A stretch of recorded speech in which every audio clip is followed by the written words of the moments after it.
Good afternoon or good morning, depending on where you are. Um, so, so my talk will be on additive and related layer by layer manufacturing processes. Myself, Professor Ashish Ganvir. I am an assistant professor at the University of Turku. Currently co-leading a group called Digital Manufacturing and Surface Engineering. A bit about my journey so far. It's a bit crowded image, but just wanted to give an idea that how I started and how I ended up in Finland, for instance. So I'm a material scientist by education. I started to learn about material science and engineering in India. In 2014, I graduated, and then I came to Sweden to do my master's in mechanical engineering. I stayed in Sweden for about 8 years, did my PhD, postdoc, and then I also worked in aerospace industry, GK and aerospace, as a process engineer for additive manufacturing or 3D printing, which is what my talk is going to be about to a large extent. And then for the last, let's say, 1.5 year or 2 year, I've been at the University of Turku as an assistant professor, where we are trying to establish a group in digital manufacturing and surface engineering. And today, the reason that I have not been able to present in person is because I'm in Switzerland doing some experiments. So I have been also associated to Paul Scherrer Institute as a visiting professor. So in my group here, we are about 16 members, includes 2 professors, 1 senior scientist, 2 postdocs, 2 lecturers, 3 PhD students, 2 engineers, and we also have 1 guest scientist and 3 industrial PhDs. So about my research profile and how I am trying to build up the group at Turku. I place this into domains. So one domain is called additive technology, which you can call 3D printing or additive manufacturing. And the other domain is called surface engineering. And because of my education as a material scientist and also as a mechanical engineer, I try to combine these 2 domains and use a lot of, let's say, theoretical and more applied research questions while solving different problems. So I focus on processing them for different applications. So some of them I will try to cover today. So when I talk about additive technology, which may not be very familiar to most of you, but at least 3D printing may have been to some extent. You might have heard about it. So this additive technology is very much related to, let's say, painting. I'm sure that is something that we all know. So when we paint in 2D, right? And this is something that we do more on engineering level also. So if you start, let's say if you want to draw something or if you want to print something, what we try to do, for instance, if this is the cube, the cylinder that we would like to print. So on a very simplistic way, what we do is we, just like painting, we draw a border. So basically we print a border first, and then we fill that border with more colors, or in this case, more material. And then we try to stack these. So basically this is now a 2D layer or 2D print. So what we do in order to make it 3D, we stack them on top of each other to create this simple shape cylinder. So this is the 3D printing, starting with 2D. So I combine this 2D and 3D printing, which is what I call as additive technology, to process different kinds of materials for various applications. So when we talk this more scientific way, the definition of additive is that a technology that utilizes digital design data, can be in the form of CAD model, or you can use a robot to sort of follow a certain path. We use this a complex 3D part starting with 2D layers in a layer by layer fashion. So that's why this layer by layer word is there. So you can see in these two schematics here. So if the dimension of the component that we're talking about is less than 50 micron, then we are talking about 2D. So in this case, coatings also, let's say, coatings, but thick coatings. But if you try to, let's say, create complex parts, then it can be a 3D. So just that what you are seeing in this particular slide is, and in addition to that, we have raw material. So like colors in the painting, we have raw materials here, which needs to be used to create parts. And that can be in the form of powder or wires, or you can also use liquids like suspensions and precursors. And then the third key ingredient is heat source. Uh, Typically, we use plasma, laser, or electron. There are occasions where people use light also. So altogether, these three key ingredients are necessary to sort of create 3D or 2D parts using this additive technology. The other domain is surface engineering. So I also use the similar technologies to engineer the surfaces for various applications, and also to create coatings, functional coatings for various applications. I will talk about those also in brief.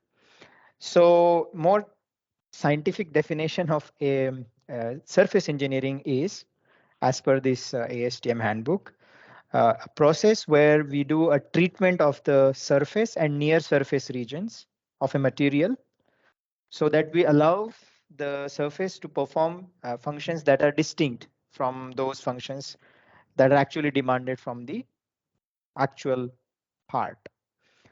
So, and there are various questions that I try to address in this domain, surface engineering, like what type of coatings are needed for various applications, how can we improve the surfaces of material for protecting them from, let's say, environment, corrosion, wear, which is tribology, and so on.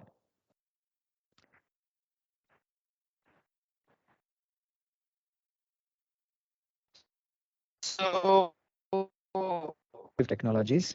So the first one is called direct material processing. So in this direct material processing, what we do, we have a source, which is in this case laser, which is mounted on a robot. And we try to directly add raw material um, in a nozzle, which acts as a sort of a bridge between the heat source and the material. And we try to melt this material in a very quick time. And then we move the robot layer by layer to create, if you want 2D layers, then coatings, but we can keep going to create complex parts also. So this is an example of laser. We also, as I said, we can also use plasma. So for instance, in this case, this is a plasma spray as schematic. So as you can see, this is the plasma plume or jet, and you are trying to directly add a material, in this case powder, which are then heated, melted, and then deposited on the part that you want to create, let's say a coating, or you also want to create a 3D part. And then another additive technology is called powder bed fusion. So instead of directly adding the material, what we do, For instance, in this schematic on the right side, right at the bottom, you see that we create a bed of powder. In this case, powder, you can also use liquid, but we don't typically use wires, powder or liquid. So you create a bed, a thin bed. So there is a lot of material there in the form of powder or liquid. And then we draw a pattern. We draw, let's say, a painting here in that powder bed. So that's why it's called powder bed. And you keep lowering the table here as you print one layer, and then you add another bed, and then you print it again. So basically the whole thing goes downwards in Z to gain the depth or the height. So I'm not going into the details here how this, but this is a technology where you use electrons to create a beam and then basically melt the material and solidify it to create 3D parts. Some of the examples are shown here. This is implant, biomedical implant. We can also use lasers, which is currently the main focus of our group, my research here. So in this case, a similar philosophy, but we use lasers to create 2D or 3D parts, yeah, using this powder bed philosophy. So as a group, we focus on uh, processing different materials. We also work on designing and simulation of these processes. And then comes, let's say, testing and performance analysis of these materials that we, let's say, 2D print or 3D print. So currently, what I'm trying to do, or as a group we are trying to do, is we are covering the whole span in the lens scale when it comes to 2D or 3D printing the materials at different lens scale for various applications. So currently our main focus has been at centimeter and millimeter lens scale, but I'll show you one of our project which is also dealing on the even smaller lens scale like micrometers. And then we are also aiming towards creating rather large parts, like for instance, in this case, you see a rocket nozzle. So these kind of lens scale is also possible using this 3D or 2D printing additive techniques. When it comes to surface engineering research, as I said, this is also a key element of our group, and we try to investigate surfaces. We try to create coatings to protect surfaces. So, for example, for thermal and insulation, thermal insulation or electrical insulation, coatings for wear, corrosion, um, coatings or surfaces for energy devices like batteries, and I'll give you an example of that. And also biomedical applications, for instance, giving coatings to the biomedical implants for various purposes. So in brief, I'll share with you just two case studies because of the lack of time, which I felt maybe more relevant in the context of this talk and the audience. So as I said, the major focus at the moment is using lasers to 2D and 3D print materials. So one of the area is to print new materials, ceramics, metals, and also polymers. But major focus is on metals, followed by ceramics. And here we are trying to, like say, one case study is printing a new kind of steel, which is more suitable for biomedical application and is less poisonous. Uh, cannot reveal the details here, but this is something that we are trying to do. And when we try to print these materials, there is more often than not a lot of failure because we are talking about printing metals. So you get a lot of changes in the structure. You have a lot of cracks, defects, and therefore it is very important that we detect them during processing. And for that, we also use advanced sensors like one example is this Sarion ETA 250, which is an optical sensor which senses the sound. And that sound we can use to understand if the material is that we are trying to print is behaving the way that it should behave or not. Yeah, so the peculiar thing about this particular technology that we have at the moment is we have a very small uh, platform which allows us to print very expensive materials because most of the industrial techniques that are there, we need to use kilos of powder, like 10 kilos, 20 kilos of powder. So even if you want to print a small thing, you need to use 10 to 20 kilos of powder, which is very expensive for lab scale research. So we allow this kind of expensive material research because we have a very small platform, which allows only few tens of grams or hundreds of grams. Uh, Another case study is, as I said, towards creating energy devices. And this is a project that started few months ago, which is called Green Bat. It's an European project where we have Sweden and German partners. So it has nothing to do with the bat or its color. It's actually about batteries. So what we are trying to do, we are trying to use our expertise on additive and surface engineering to sort of print 2D or 3D print solid state batteries. So a solid state battery, for those who may not be aware, as the name implies, it's a battery where all the components are solid, in solid state. Traditionally, um, if you talk about lithium batteries, which might be in your cell phone or in your computer, has a liquid as an electrolyte, which conducts ions. But it has certain challenges, the explosion and the safety and so on. So the best thing is to sort of try to improve this by using so-called solid state batteries. And this is what we are trying to do. So in the solid state batteries, in a very simple way, we have several components.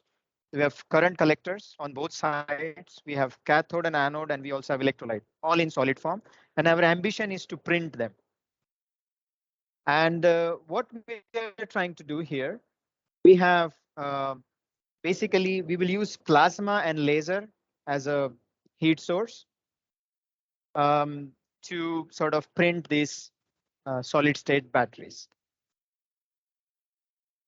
So in summary, about my particular research and the group, we are focusing on, as I said, both additive technology and surface engineering being the two main domains. And there are various applications. I did not cover everything, but I gave you an example of biomedical and green energy, but we are obviously looking at applications like automotive, marine, aerospace and space, and there are many other applications. And at the moment, the current ongoing activities are more focusing on solid batteries, creating biomedical implants, or understanding the tribology and behavior. Also creating coatings for thermal insulation. We focus on both powder bed and direct material processing, which I explained. And ceramics and metals is something at the moment of focus, but we are also looking at polymers and composites. So we cover the span of whole materials. So with this, I would like to thank you very much